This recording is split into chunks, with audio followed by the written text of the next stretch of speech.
He went on for a good 5 or 6 minutes about that, talking about how women are circumcision for women, not respecting the rights of women, not respecting the rights of gay people.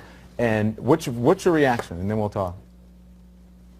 Well, I like Bill Maher. I've been on his show a bunch of times. He's a comedian, but you know, frankly, when it comes to the topic of religion, he's not very sophisticated in the way that he thinks. I mean, the argument about the female genital mutilation being an Islamic problem is a perfect example of that. It's not an Islamic problem, it's an African problem. Well, wait, because he says it's a, hold on a second, Reza, because he says it's a Muslim country problem. He says that in Somalia... Yeah, but and that's actually empirically, factually incorrect. It's a Central African problem. Eritrea has almost 90% female genital mutilation. It's a Christian country. Ethiopia has 75% female genital mutilation. It's a Christian country.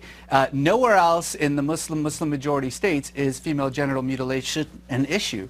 But again, this is the problem, is that you make these facile arguments like that women are somehow mistreated in the Muslim world. Well, that's certainly true in many Muslim majority countries like Iran and Saudi Arabia. Do you know that Muslims have elected 7 women as their heads of states in those Muslim majority countries? How many women do we have as head of states in the United States? Reza, be honest though, for the most part, it is not a free and open society for women in those states. Well, it's not in Iran, it's not in Saudi Arabia, it certainly is in Indonesia and Malaysia, it certainly is in Bangladesh, it certainly is in Turkey.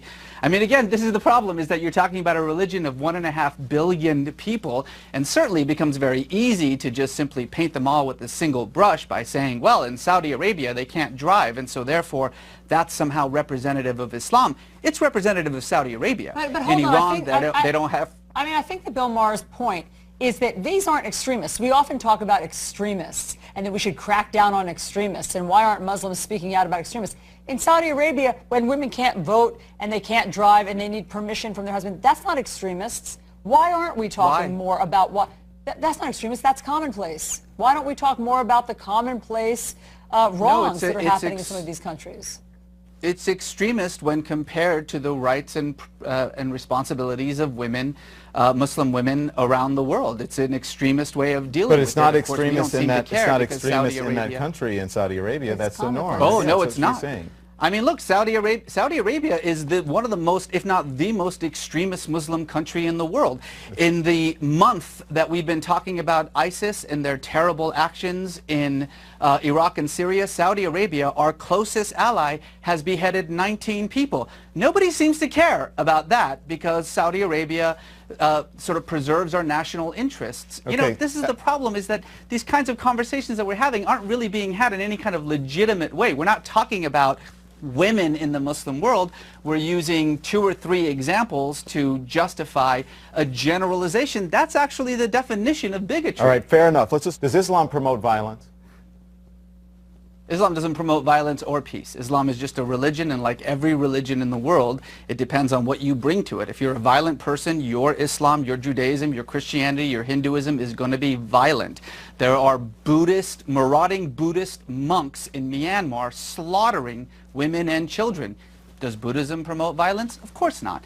People are violent or peaceful, and that depends on their politics, their social world, the way that they see their communities, the way they see themselves. So Reza, you don't think that there's anything more, there's the justice system in Muslim countries, you don't think is somehow more primitive or subjugates women more than in other countries?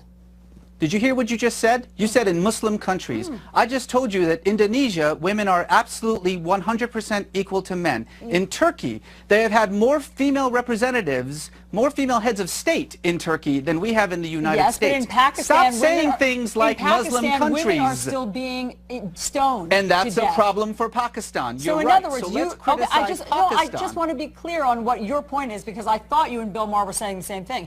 Your point is that Muslim countries are not to blame. There is nothing particular, there's no common thread in Muslim countries. You can't paint with a broad brush that somehow their justice system or Sharia law or what they're doing in terms of stoning and female mutilation is different than in other countries like Western countries. stoning and mutilation and those barbaric practices should be condemned and criticized by everyone. The actions of individuals and societies and countries like Iran, like Pakistan, like Saudi Arabia must be condemned because they don't belong in the 21st century. But to say Muslim countries as though Pakistan and Turkey are the same, as though Indonesia and Saudi Arabia are the same, as though somehow what is happening in the most extreme forms of these repressive countries, these autocratic countries, is representative of what's happening in every other Muslim country, is frankly, and I use this word seriously, stupid. Again, these kinds of oversimplifications, I think, only cause more danger. There is a very real problem. ISIS is a problem. Al-Qaeda is a problem. These militant Islamic groups like Hamas, like Hezbollah, like the Taliban have to be dealt with. But it doesn't actually help us to deal with them when instead of talking about rational conflicts, rational criticisms of a particular religion, we instead so easily slip into bigotry by simply painting everyone with a single brush, as we have been doing in this conversation, mind you.